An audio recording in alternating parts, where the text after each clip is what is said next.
It's Wednesday, November 16th, and that means it's time for another awesome episode of EKELER'S Edge. Joining me, obviously, as always, is LA Chargers running back Austin Ekeler. Austin, my guy, how's it going, man? Yo, what's good, Matt? Welcome back, man. It's going, man. I have a love-hate relationship with the NFL. Love-hate, man. It's like, man. Like, you feel good, have a good week of practice, go out there, lose. I just have this feeling in my stomach that I'm just like, because there's things I could have done better. We could have done better as a team. Feel like we could have won the game, but that's up and down. And like I said, the love-hate relationship of the NFL. Yeah, that's how I'm doing. The ups and downs, the I mean, I imagine it's very frustrating, but man. Like, you put so much work in every single week, right? And all of this time, right?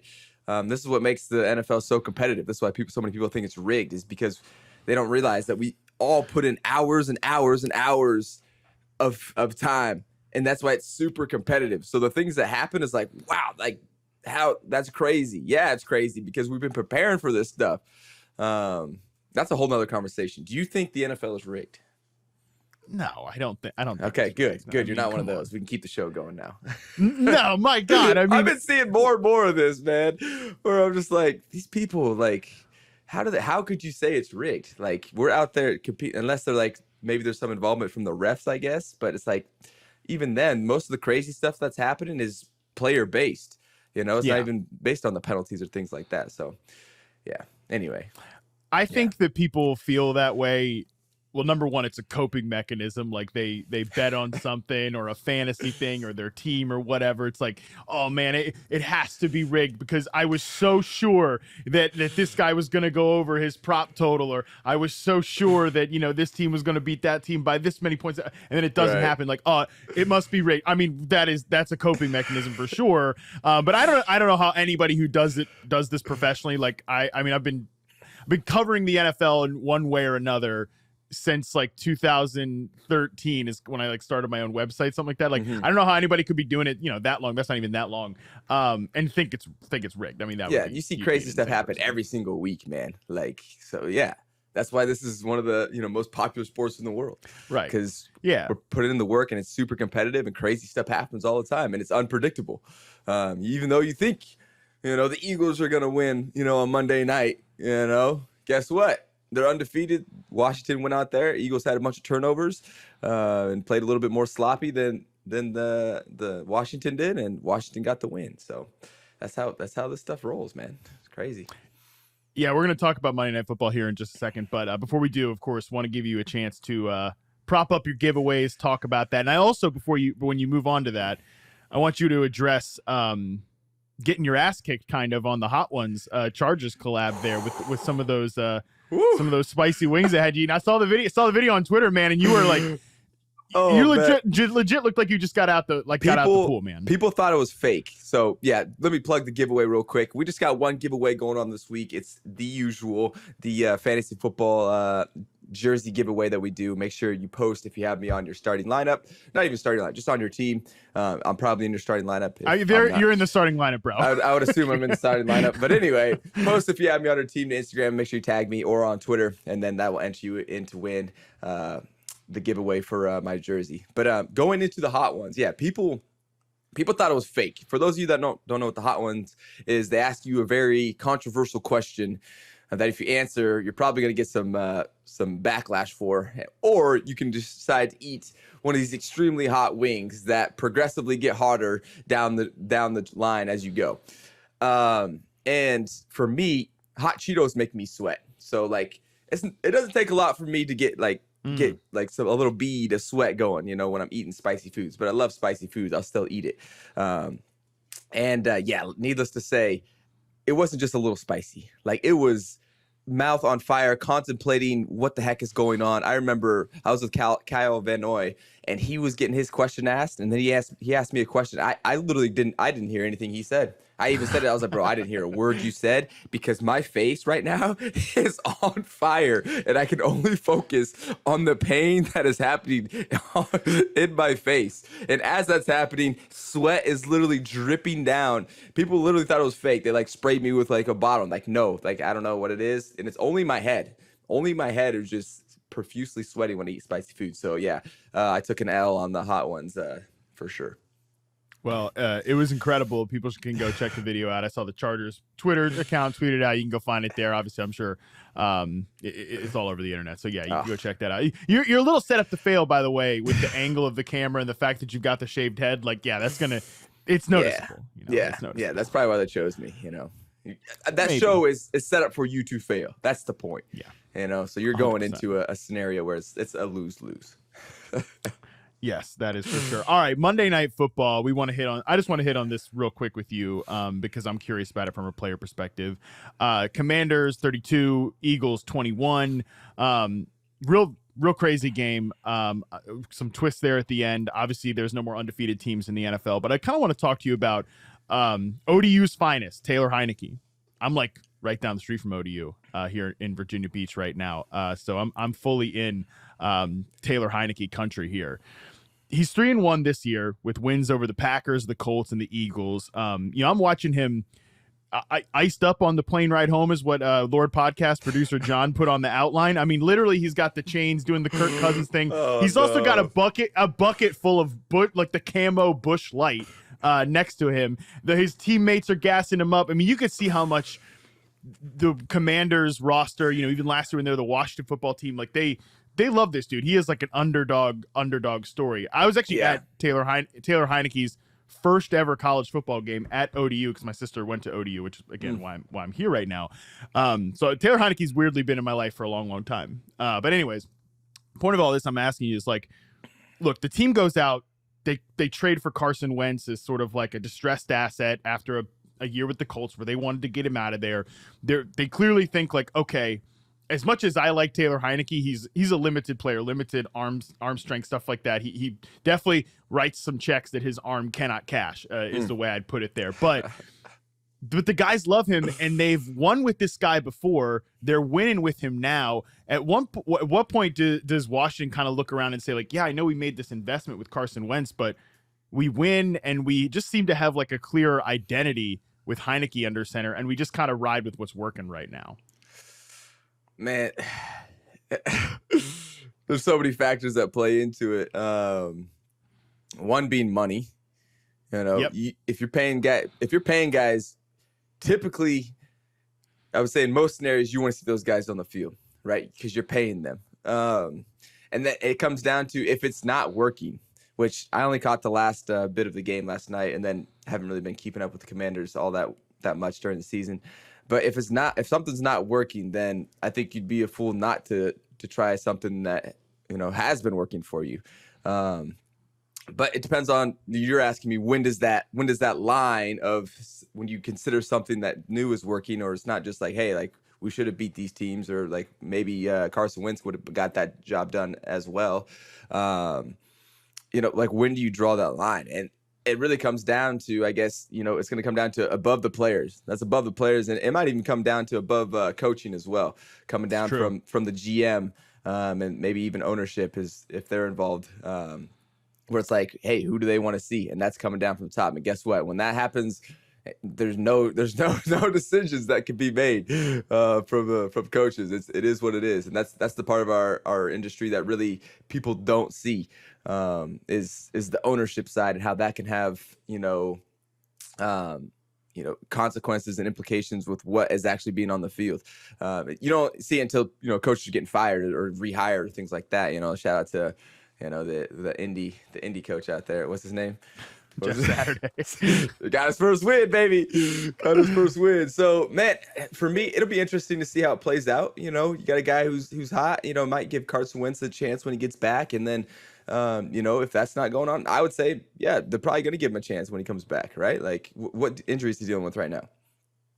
I think it's something to his throwing hand. I forget. Like he's on Yeah, I think a thumb. He's on IR right now. Like, I think he's eligible to come back this week, but this might be one of those situations where, like, okay, Carson, like, get really healthy, like get 100% man. before you come back. I feel like, I don't know. I don't know a lot about the situation, but I feel like it's going to be one of those where, like, Carson, you're coming out, but you're kind of on the hot seat right now because we got a guy who's been playing. And so it's like there's pressure's on. Pressure's always on us to play, but now it's even more because this guy's been winning games, whether it's been, necessarily because of him or because of just the teams that they've been playing and the scenarios that have played out. The Eagles had 3 turnovers, so that definitely helps you win games, and a costly penalty at the end. So it's like, look, there's a hot seat for Carson. I think he's going to be back in the starting lineup, which when he comes off, but then it's going to be interesting because I already know those Washington fans, they're going to start, if Carson doesn't play well in the home stadium, guess who they're going to be chanting, Heineke. So, yeah, they were chanting his name in the Vikings game right before he threw like a brutal interception. I don't know. It's just one of those things. I'm not usually like the backup's hot, like play the backup type guy, but it is one of those. It's just one of those situations where they've played with Heineke before, like they know who he is, and the team clearly likes him. He gets the ball to their best player, Terry McLaurin, in the passing game more effectively than Carson Wentz had, at least in the early part of the season. And Wentz, this is his 3rd NFL team, right? It's not as if this is he's brought in here as a first-round pick, he's rookie quarterback, something like that. It's like we're kind of at the point of like we know who both of these guys are, but that's my personal evaluation of the player, and not necessarily like, again, all of the inter politic type stuff that's going on in the front office. And last point I'll make on that is that they know who both these guys are, and they still brought in Carson Wentz. True. Even when they had Heineke there before. So that kind of shows you like, hey, they're like, yeah, these guys are a good backup, but we want someone with a little bit more experience maybe to take that head realm. So I think it's gonna be Carson for sure coming back.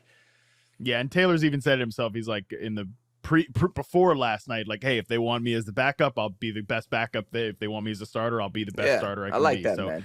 Yeah, this guy, he's willing to play the role that best helps the team, and whether that's him coming in and backing up or starting, like whatever it is, that's the mindset you got to have, right? That's a team player. I love that. Yeah, not causing any problems. Hey, you ever had a bucket of Busch Light on the on the seat next to you on the jet ride home? No, this body does not touch beer. This body, stays away from all the beers. And even in just alcohol in general, especially during season. I'm not trying to get dehydrated out here. You're like, I got to keep this body healthy. Man, I can't be putting toxins in. Don't put toxins in your body out there. Yeah, I do my best when it comes to health and fitness, but yeah, the beer thing, that'd be nice if I could. We all have hurdles. We all have vices. We do. It's fair. That's fair. We do. We all have hurdles hot to cross. Cheetos. I slam some hot Cheetos. So there we go. There we go.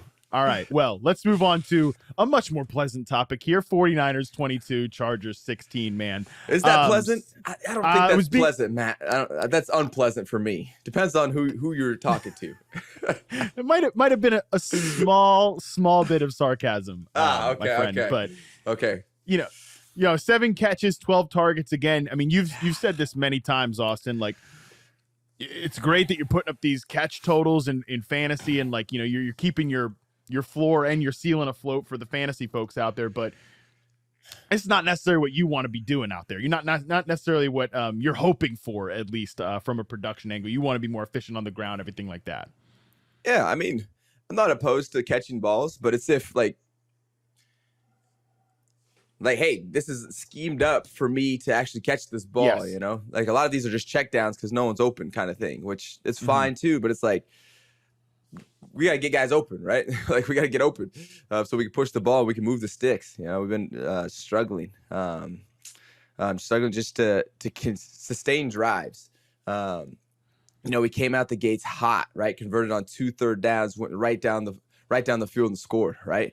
And then we just dropped off a cliff, man.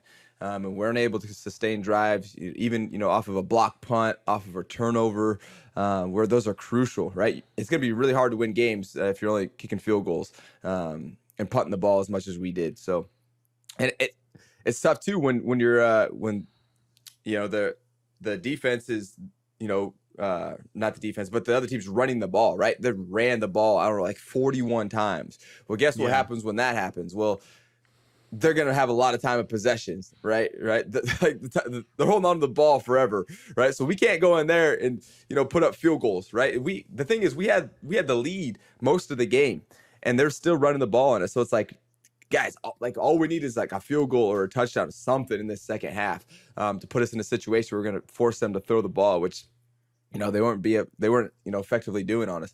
And so it's like, man, we're trying to get some consistency going. And it's been a struggle. It really has. And here's the thing. It's not because, I don't think it's because of like, people are like, oh, we have all these injuries. It's like, we had opportunities, like, but it's just little things here and there. And I bring it back to myself, down in the red zone. I think we had a big play to DC, that got us down to the 2-yard line, and I had 2 different opportunities to score. And it's just little technique things that I could have done differently. I had a choice route, where I kind of got bracketed, and there's 2 guys sitting right here in cover 4, and I'm outside releasing, and I sit down right next to this guy instead of splitting the difference. Like little things like that spooked Justin off of throwing me the ball right down there in the red zone. And then we had a screen set up where I released way too early. I'm way out in front of, I'm catching the ball out here. We're going to the right, and my O-line's back here, and it's like, oh, I got to go up the field because there's guys, and so I need to be in a better relationship so he can block for me and we can move together. So it's like little things like that I can control for myself, that I wasn't as efficient, wasn't as locked in on, as I need to be. And so, for me, for this team, I got to score touchdowns like that. I put that on myself. That is my responsibility. When it's in the red zone, I have to score touchdowns. That's been my role for this year. And that's, what it's going to continue to be. Hopefully we're getting some guys back, but if we don't, guess what? The guys that have been playing have been giving us a chance, and that's all we can ask for in the NFL is a chance to win. So shout out to, the 49ers. We got Deebo coming on, so they did their thing. They ended up getting the win, sustained enough consistency to get it. But yeah, for us looking forward, we got to be, we'll be able to sustain drives and put points on, because our defense, I feel like, did a good enough job for us to win that game. Yeah, I mean, early on, I'm here in a legal betting state in Virginia. I can sit here and say like, oh, Chris McCaffrey. I did. By the way, shout out to you. I was at a party with a bunch of my friends, on Saturday at the baby shower for my sister. Shout out to Summer. We're all very excited for her arrival. And I'm like, oh, Austin Eckler, 5.5 catches on whatever app. Yeah. That's let me tell you what, he's getting over 5.5. So shout out to you. You make me look smart there. But it's also like, oh, Chris McCaffrey, 81.5. Chargers run defense struggling a little bit this year. But you guys stopped the run pretty well at least early on in the game. But some more cluster injuries, defensive tackle, stuff like that. So that's a good point. Yeah. Man. The injuries, man. This is the worst I've ever been a part of on the Chargers, where we've had this many guys with major injuries, right? Like major, so it's not great to see. But I've been super proud about the guys that have been stepping up and coming in and playing, because like I said, they've been giving us a chance, and literally that's all we can ask for. So shout out to the guys getting their opportunity and making it happen. Yeah, Justin Herbert still threw some face melters in this game. That early toss to DeAndre Carter that you point out, that one looks even crazier when you go back and watch it on film than it did in real time. And it looked pretty damn crazy in real time when you're watching it on the TV copy. But still, under 6 yards per attempt for the 4th straight week. It does sound like Keenan Allen and Mike Williams will practice this week, so fingers crossed. We hope those guys get back. But like you said, and I always appreciate this about you, Austin. I try to operate in the same way, that it's like, okay, other people can do what they want, like other things are going to happen, but it does come back down to you put a lot on yourself, and that's why you're one of the best, man. So we appreciate that. Heck yeah, man. Let's talk about the 49ers side here real quick, because there's a lot of discussion on the CMC thing from Sunday night, at least in the fantasy world. He gets 46 snaps, he touches the ball 18 times. Elijah Mitchell, 25 snaps, he touches the ball 19 times, 18 carries, 89 yards. In the second half, he had more carries than CMC, nearly a 77% rushing success rate. The guy's just good, okay? And you've talked about this a lot, that a running back tandem can really help the starting running back. And I feel like they've got a great tandem there between CMC and Elijah Mitchell. We'll come back to the CMC thing in a second. But, man, I mean, that's just like you've said, that's always what you've wanted for yourself in the Chargers backfield. Yeah, man. When you have 2 guys like that you can go back and forth with, and no matter who's on the field, it's going to be a high level of production, man. like at the end of the games, you feel good. Like you're able to stay fresh during the game because you're like, when you get out there, you're like, yeah, I'm ready to go. Like I've been having some time off, some reps off. Because like they ran the ball, I think 41 times. Like if it was one running back that took 41 carries, guess what? He's feeling a lot different today than if he took only 19, and split it. And so guess what? That adds up as the season goes on, right? And it's just obviously more, risk for injury, right? Where CMC, it's been part of his regiment or part of his history, right? It's some injury. So I think he's in a great spot to start to build onto a role where it's like, hey, they're going to continue to expand. Like he's still new there. They're going to continue to expand him into their scheme. Is how I see that kind of blossoming. It's not the total volume that he's got where he had to be the entire offense, over there in Carolina. He's coming into where guys have been established a little bit. He's got to learn the offense. He's got to kind of, like I said, I guess, grow up into the cracks that are needed there in San Fran and possibly, create his own type of packages and own value there. And so, yeah, Elijah Mitchell, man, that guy, he was running hard, man. Like we're watching this guy on the side, like, sheesh. Fresh off an injury too. Yeah. So, props to both of those guys, man. I'm excited to see how that plays out. And let's just follow it, man. We'll follow it as the season goes on. See how these guys do. I bet they stay fresh, right? They're going to stay fresh, and I bet that's going to end up helping them win games in the end. It's a weird thing from the outside because everybody obviously is like, man, CMC just gets hurt too much. And then like as soon as you get in a situation where he can take some of that wear and tear off of him with another back, it's like, no, we want CMC getting all the touches. Like, okay, well, shoot, buddy, you can't have it both ways. You can't have it both ways. And I know this type of stuff doesn't get fantasy fans juices flowing, although it should. If you really like football, this type of stuff should excite you. But you can watch the 49ers now when they have CMC there, just like you talked about earlier, like that choice route in the red zone against cover 4, and like you drawing the attention of two dudes. And I know you obviously want to run the route and get in the right space and everything like that, but the gravity that CMC has as a pass catcher, opens things up for, the 49ers are loaded, right? Like they've got Deebo and George Kittle and Brandon Ayuk, and like sometimes people don't even bring up Brandon Ayuk. It's like, well, okay, that's a test if you're actually watching the games or not, because that guy's a stud. Like, I mean, like they just have so many dudes there. And again, I know that doesn't get the juice to flowing because it doesn't show up in the box score, but that makes a huge difference to the offense. Yeah, absolutely. And because you have guys that are consistent all over the field, so you never on that team, you don't know who's going to pop off.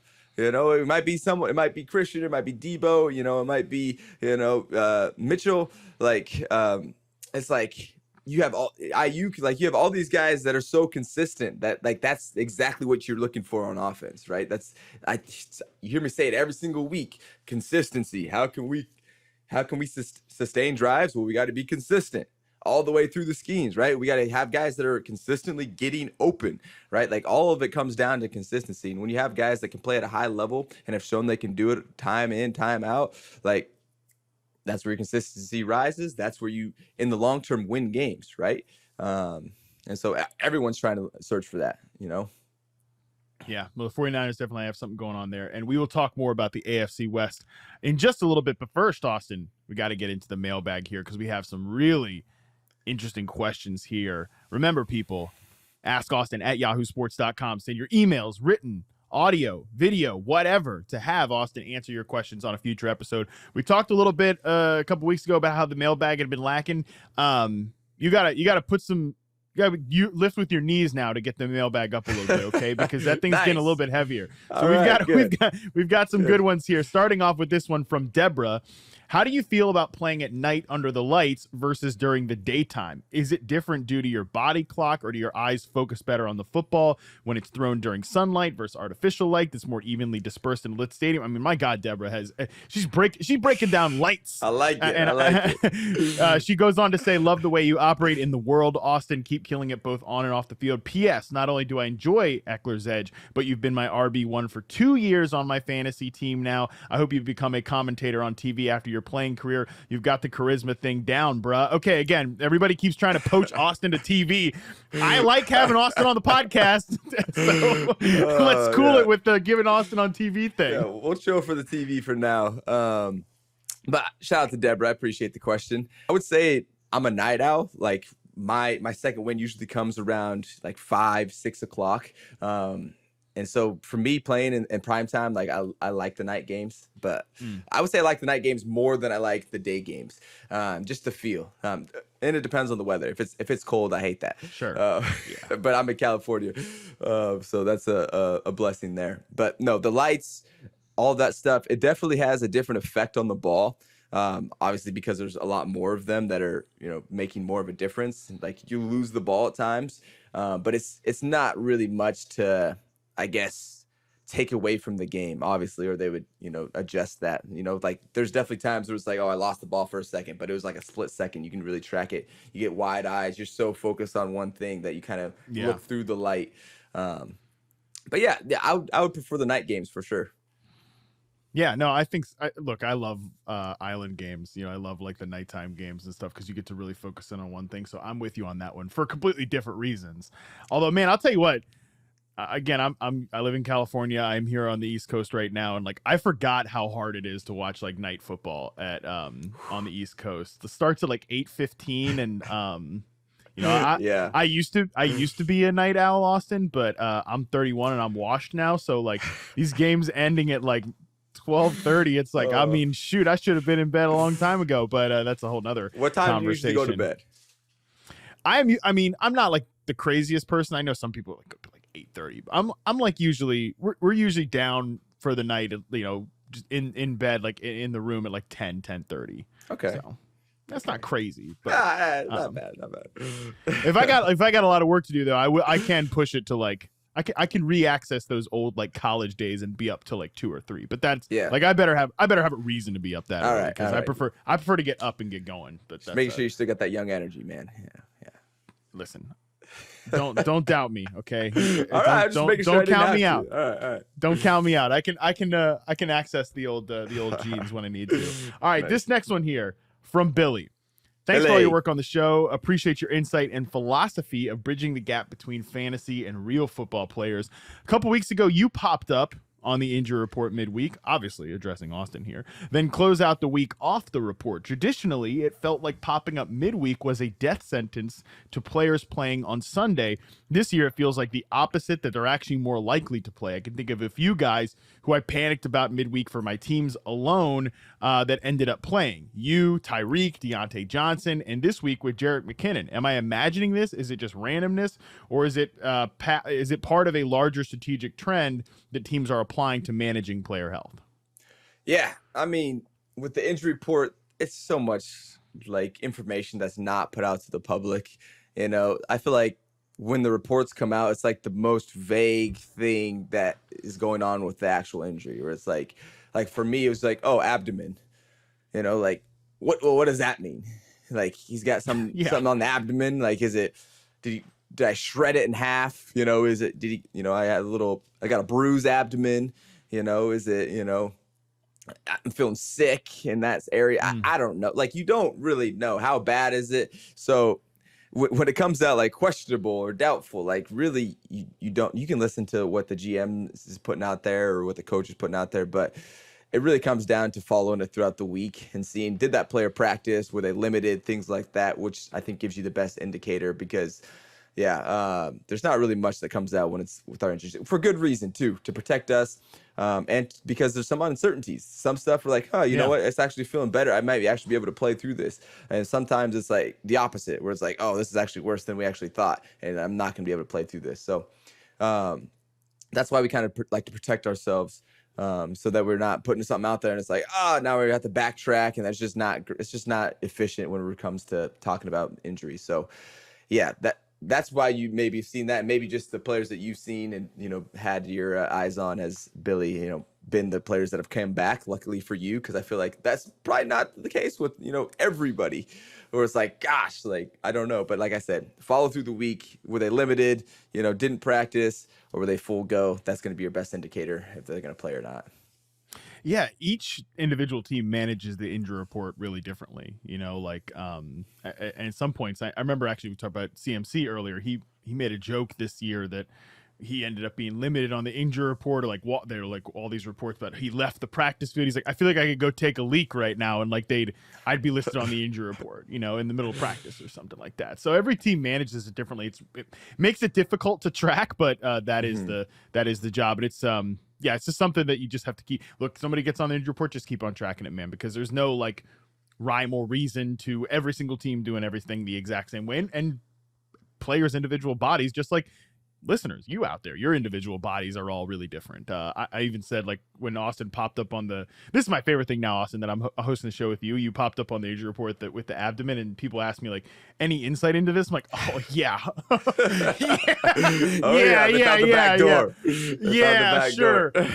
Typically, how it goes is Austin files a report with me after every practice to let me know which body parts at 80% versus 90%. Yeah, 100%. That's how it goes. I was like, I made the joke. I was like, oh, we just had Rainn Wilson on the show. Maybe he's still, he laughed a little too hard. He's got a stitch in his side. I'm like, come on, give me a break. What the hell do I know? That's a good one.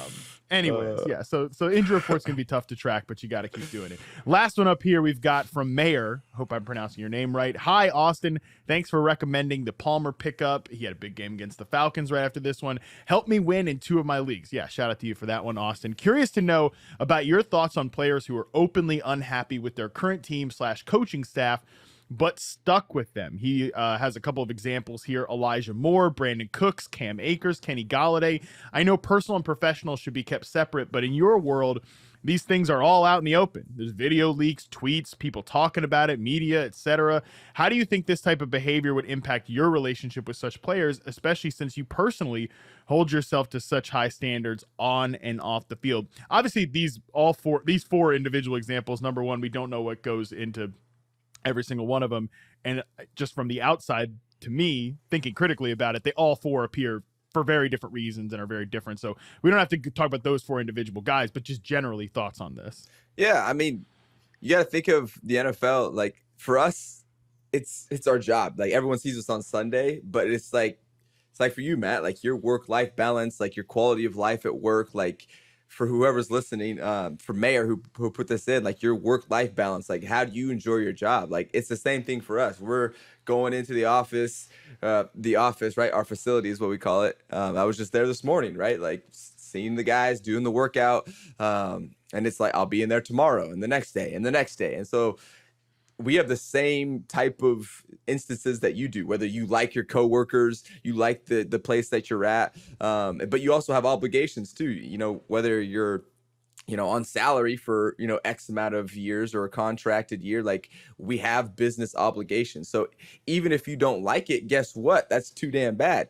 You can do things to try to get a trade or try to, I guess get released in some cases.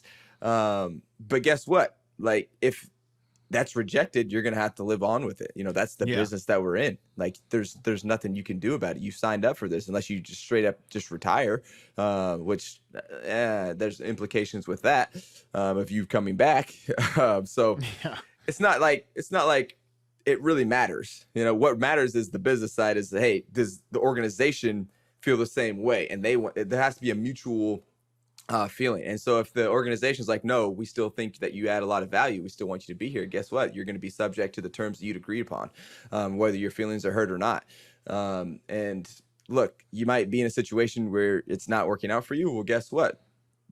That's life. Unfortunately, you got to have to push through that and then try to get it figured out. Probably in the off season is the best, I would say the best chance for you to get anything figured out, where it's not in the full flow, because now you're constricted by what we have on the roster, who we have as far as personnel, what's available out there for trades, who wants to trade, if no one wants to trade, so there's way too many factors that play in during the season for you to try to, I feel like, make too many drastic moves. Not saying it can't happen. It's definitely happened. And it'll happen every single year, but it's just tough. It's really tough, and it sucks, for guys that are in a situation, just like for anyone that's in a situation where like, man, I wish I had a different instance with my job or wanted to go to a different company. Like, yeah, but guess what? You better put your boots on to get out there and keep going to work, because the bills are the money's still going to keep rolling into you, and so they're still expecting you to go out there and do your job. Yeah, and There's difference between like organizational success and individual success. And again, I'm just thinking about this from like my own personal work life. I've definitely been stuck with people. I'm not necessarily just in like football media, but like you work with people sometimes that you don't like, right? Like, and Yep. you don't get along, but that doesn't mean that you can you want to tank your own individual value. You can do that even if the team continues to go forward and win games, or your company continues to find success, bring in revenue. Like, they can succeed without you. And even if you think they wronged you in some way, everybody else from the outside is just going to see like, well, this person is not doing their job to the best of their ability. And then that comes back on you. It doesn't come back on the company or the team or whatever. So yeah, it's always tough in these situations. I would say just like it always comes back to what we say all the time. You can control what you can control, and you try to put your best play on the field, or you try to put your best foot forward at your own individual job, and hope that when opportunity comes, you take advantage of it then. Yeah, but it's every circumstance is different. It's so tough too, man, because we get locked into contracts, right, that are, a few years long, where it's like our careers are not that long, or as far as like our career, you might, if you're lucky, you get to the second contract, right? If you're good enough, you get to the second contract. That's for most players. Like I said again, for most players, they don't get to the second contract. Like to the second year deal, paid out, right? So like in players like my situation, where it's like, man, I've got some years under my belt. Like, you have to be very careful with how you're structuring your contract. Like, are you going to be playing at this level? Are you going to continue to grow in a role? Like, how long do you want to be stuck in this type of pay, right? And there's a gamble on both sides. Like, you want a longer contract to basically hedge yourself in. So if you do have a down year where you're still getting paid, but if you have an up year, you're going to be like, man, like, I want to get paid more. So you don't want your contract to be too long, so there's this balance. And then there's, on top of that, the quality of life and the situation of the team, that you also have to, put into the factor as well. And as you get older, I feel like that becomes more of an actual factor into where you want to go play at, and less about the monetary value and the contract length. It's more like, hey, am I going to have success here? Am I going to enjoy my time here while I'm playing? And I think you see that a lot within basketball too. Where it's like, what's the quality of life of the team? Who are the players on the team? Okay, I'll go there, with some of those older players. And so, when you're a younger player, you don't really get a choice. It don't matter, because when you're a younger player, you don't really care much about the situation. You just want to get an opportunity, and so, as we get older, we have a little bit more of a idea of how the NFL works, what we like, what we don't like, what's been working for us in the past, what we think our role should be. And it doesn't always align with what the organization is. But, you got to come to a point in your life where it's like, okay, let me keep grinding, take advantage of this. And then, hopefully that opens the door for something next for me that's a little bit better in a situation where you would like it to be. All right, that was great stuff. If you think you don't want to send in a mailbag question, you're crazy. Again, ask Austin at yahoosports.com. We're going to take a quick break before we kick it around the AFC West real quick before we welcome on Deebo Samuel. And we're back. AFC West. As the AFC West turns, man, I had this whole big idea about a weekly check-in on this damn division, and it hasn't really lived up. Lived up to my excitement. I mean, Chiefs are 7-2. You guys are 5-4. You're still fighting the other two teams in the division, man. I'm really focusing in on them when I say they haven't held up to their end of the bargain. I'm going to talk about the Raiders here in a little bit before we preview your game. But before we do that, on the Broncos, man, I just want to read off a couple of stats here. Broncos are 3-6. If the Broncos had scored exactly 18 points let me say that again. If the Broncos had scored exactly 18 points in regulation of every game this year, they would be 8-1. 18 points, Austin. Wow. That's not very many, by the way. Wow. The Broncos Wow. Go ahead. Sorry. No, you go ahead. I was gonna say, I wonder what our number is to get us to that point would be too. But anyway, no, I don't think it's. I'll run the math after the. That's crazy. But 18 points. If you said 8-1. Yeah. Wow. Shout out to that defense, man. That defense is getting it done. That's exactly what I was going to say. The Broncos defense right now is 12th in EPA, rushing EPA allowed. They're third in passing EPA allowed. They've just been balling right now. You talk about how difficult that defense is to go against. I think the offensive line, right around league average in a variety of metrics too. It's tough, man, because I'm not trying to single out like Russell Wilson here, but I'm curious from a player perspective. your team goes out and makes this big swing for one guy, like a trade, right? And it's not working out from, I mean, they're not scoring 18 points. Like, they're not putting points on the board, right? The offense is not good. Anybody with eyes can see that.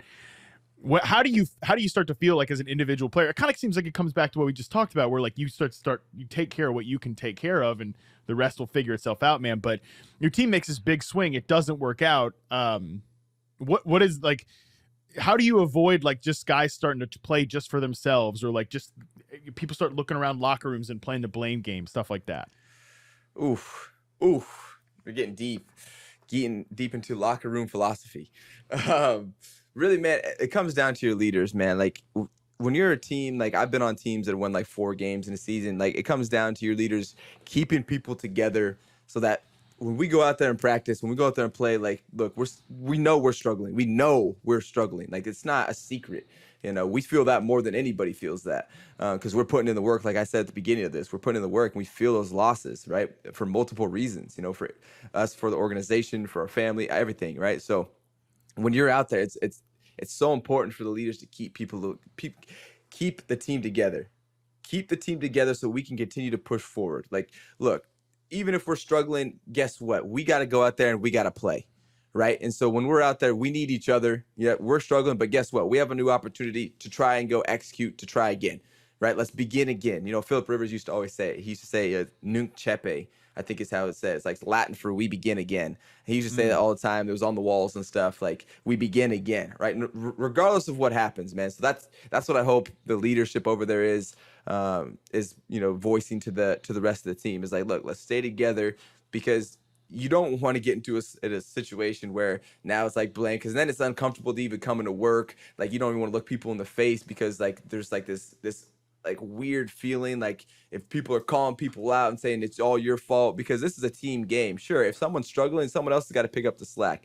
And even if you don't do that, guess what? You got to go out there and play. If you don't have the guys to get that done, like it doesn't matter. So, man, like, and I said this before, but paper doesn't play football, and our organizations, the ownership, they look at this as a long game. And so like, sure, it hasn't worked out this year, but it's like, I'm curious to see the bounce back. This season still hasn't ended yet. We still have a lot of football to play. So, crazy things can still happen. That's why the NFL is so great.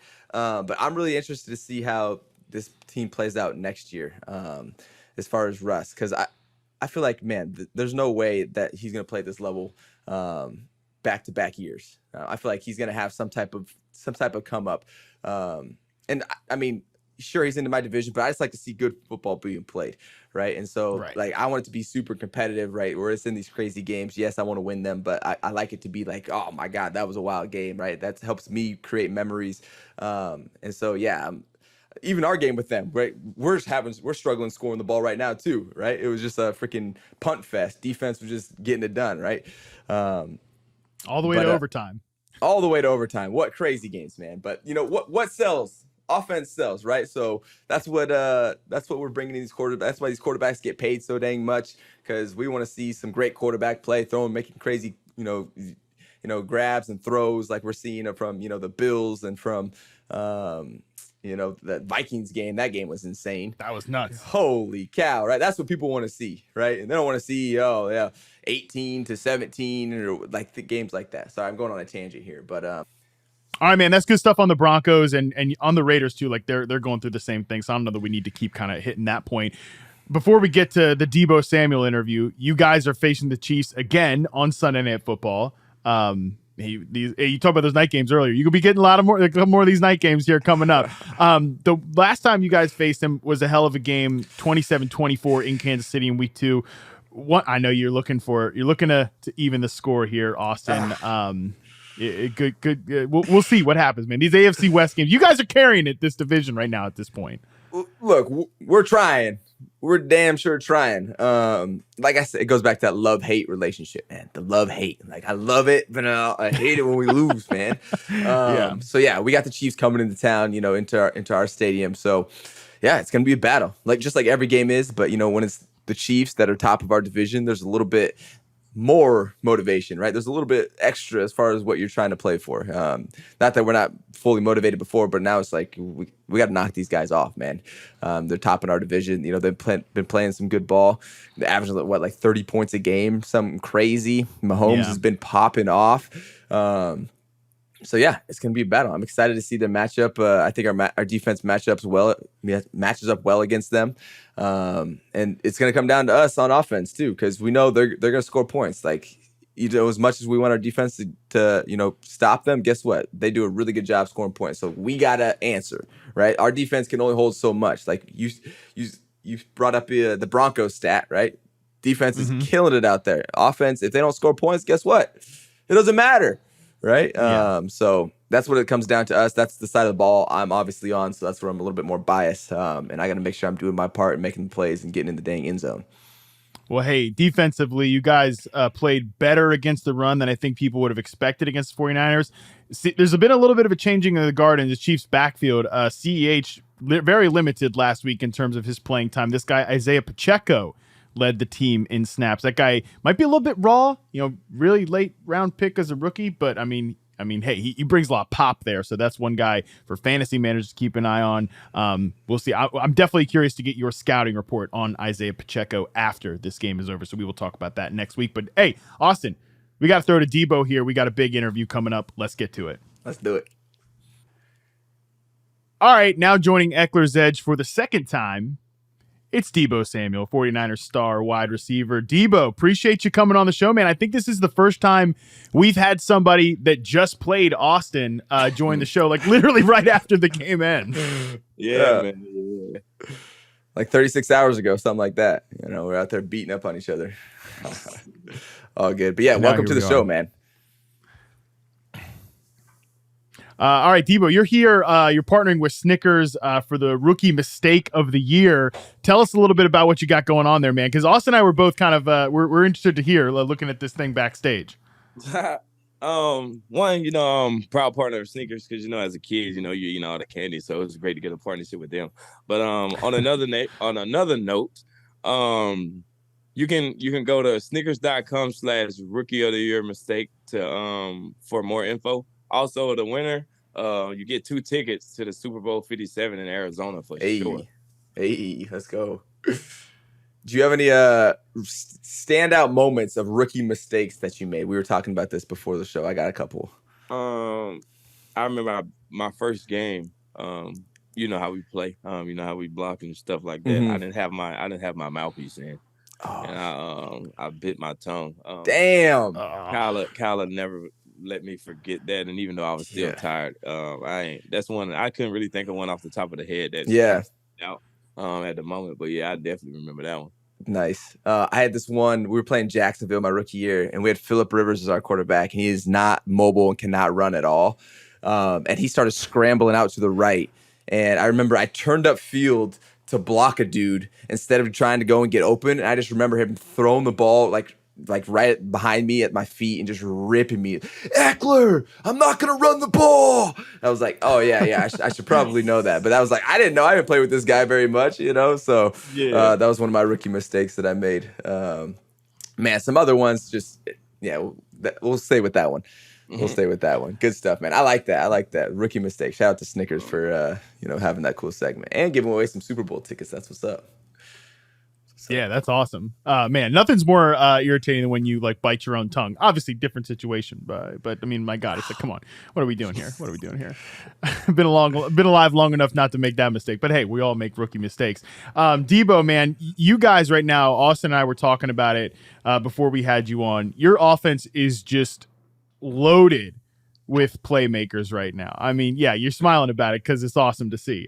You've got Brandon Ayuk, you've got George Kittle, CMC brought in there. You guys get Elijah Mitchell back. He's popping off big runs against the Chargers. Sorry, Austin.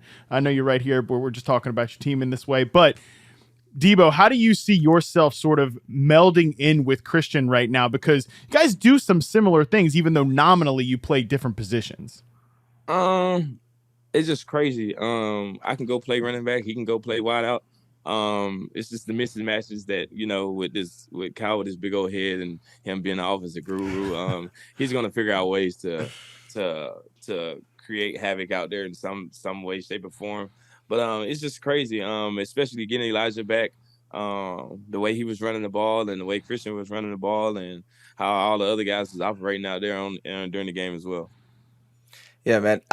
We were talking about it. It's like I always talk about consistency, man. And when you have guys like yourself that have been playing at a high level at that caliber, and you guys can stay consistent, you have multiple guys that can get it done all over the field, bro. Like that's what you want as an offense. Like that's what you're trying to get. You want guys that it doesn't matter. You already know. You look around the locker room like, oh yeah, we're gonna have a day today. Someone's gonna pop off, right? You know.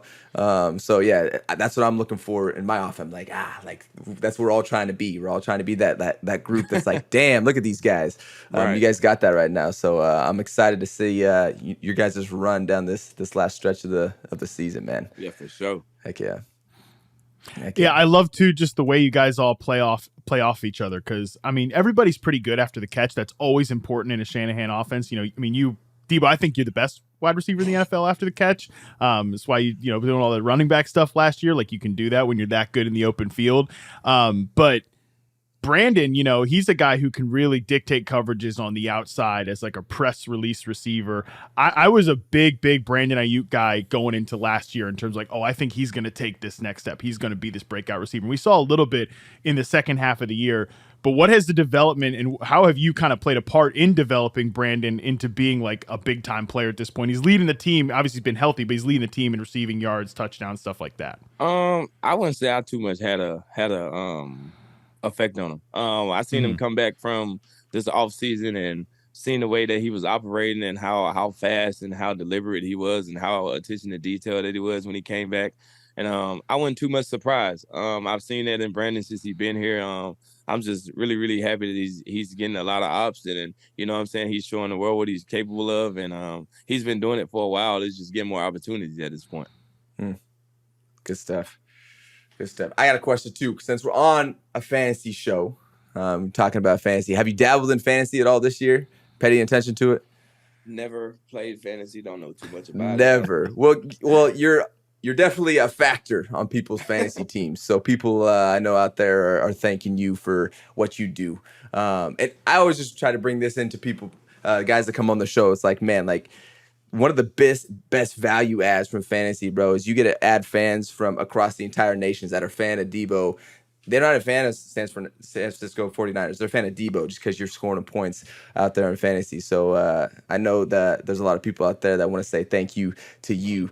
So hey, look, we're trying to eliminate some of the toxicity out there in the fantasy community, right? So that's why we do this show, just to show that, hey, we're guys too, like we're humans too, like come out here, like show us respect. We're trying to score as many points as we can for our own team, and then that just carries over into your fantasy team at the same time. So yeah, just gotta throw that in there. But what else we got, Matt?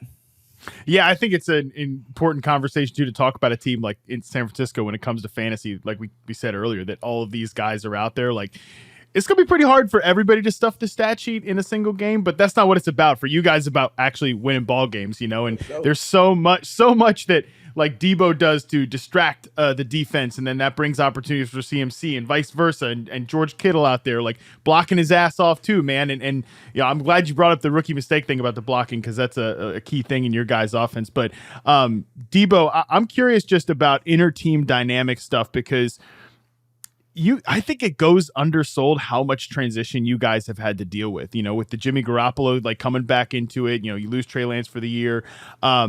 What has the message been from Kyle Shanahan to sort of keep everybody on the same page and just on track to the same goal, which is obviously winning a championship? You guys were this close last year. I don't too much think it's a message. I think we have, even though Kyle played a big part in it, I think we have the players and the mindset and what we know is at stake, and we know what kind of team we have as well. Nobody wanted to see Trey, get hurt. It kind of took the heart and soul out of the team at the moment, but in this league, it's things that happen. It's a good thing that, we kept Jimmy around, and it wasn't a big old drop off from Trey to Jimmy with him knowing the offense, but we know it's at stake. That's why we got a lot of guys back this past week, and hopefully continue to get it rolling. Yeah. Love to see it. Hey, my last question for you, Deebo, and we'll see if Austin has any more. I do a lot of work charting wide receivers. It's my favorite position to watch. It's my favorite position to kind of break down on coaches' film and study and stuff like that. What's your favorite route to run, within any given play? I don't know. You'll have to turn tape on to see. I think you run a hell of a dig route. I think you might be the best dig route runner in the NFL. Those in route stuff like that, unbelievable against zone coverage. And Jimmy's had a great sense of timing over the years, like rifling that ball in on zone coverage against the middle of the field. Man, that would be my favorite. So that's my answer to my own question, man. So shout out to you, Deebo. Yeah, Matt is he breaks down everybody, so he's got a chart of you for sure, knowing all the routes you run. Well, I'm glad I just get to answer my own question there. Austin, anything else before we let Deebo get out of here? No, that's good, brother. Appreciate you. Yeah, thanks for all coming right, Deebo, on, man. appreciate you joining the show, man. Keep crushing it this year. Good luck to you and the 49ers the rest of the way, man. Yeah, appreciate you. All right, shout out to Deebo. That was awesome. Austin, shout out to you. Another great episode. That's going to do it for us, man. Yeah, good stuff, man. Always a pleasure. Hope everyone listening is finding some value in this, whether it's from mindset, whether it's from fantasy football, whether it's from me diagnosing some of these mailbag questions. I appreciate you all that are listening, add value to us as well through those questions. But yeah, Matt, looking forward to next week, man. I feel like these last 3 or 4 episodes, we have covered so much within like 45 minutes to an hour that if people are not extracting value in it some way, I mean, might be time to change the headphones, change the earphones, figure that out. We got like 2 or 3 types of different episodes all within one. So you're getting the jam-packed That's podcasting. content. That's right. podcasting, baby. Bang. That's what it's all about. All right. Well, hey, you can follow Austin on Twitter or Instagram at Austin Ekeler. You can follow me at MattHarmon_BYB. And for God's sakes, while you're there, follow at Yahoo Fantasy as well. I will be back tomorrow with Dalton Del Don for a packed Stat Nerd Thursday, giving you the one thing you need to know, the one stat you need to know on all 32 NFL teams. Until then, we're out.